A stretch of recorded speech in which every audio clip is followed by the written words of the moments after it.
ਜਿਹੜਾ ਬੰਦਾ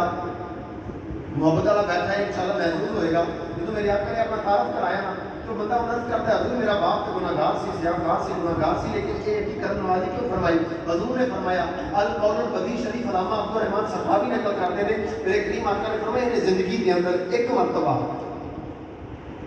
जिंदगी के अंदर एक मरतबा मेरे ते मुहब्बत का दरूद पढ़िया सी।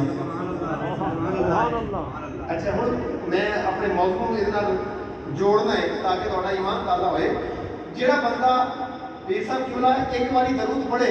ਤੇ ਮੁਸਤਫਾ ਕਰੀਮ ਸੱਲੱਲਾਹੁ ਅਲੈहि ਵਸੱਲਮ ਉਹਦੀ ਵਫਾਤ ਤੋਂ ਬਾਅਦ ਵੀ ਉਹਦੀ ਇਮਦਾਦ ਰਸੀ ਵਾਸਤੇ ਆ ਜਾਣ। ਜਿਹੜਾ ਬੰਦਾ ਫੌਤ ਹੋ ਜਾਏ ਗੁਨਾਹਗਾਰ ਸਿਆਹਕਾਰ ਹੋਵੇ ਇੱਕ ਮਰਤਬਾ ਮੁਹੱਬਤ ਨਾਲ ਪੜ੍ਹੇ ਦਰੂਦ ਤੇ ਮੇਰੇ ਕਰੀਮ ਆਕਾ ਉਹਦੀ ਇਮਦਾਦ ਰਸੀ ਵਾਸਤੇ ਹਾਜ਼ਰ ਹੋ ਜਾਣ। ਤੇ ਸੋਚ ਜਿਨ੍ਹਾਂ ਨੇ ਸਾਰੀ ਜ਼ਿੰਦਗੀ ਮੁਸਤਫਾ ਦਾ ਚਿਹਰਾ ਵੇਖਿਆ ਹੋਏਗਾ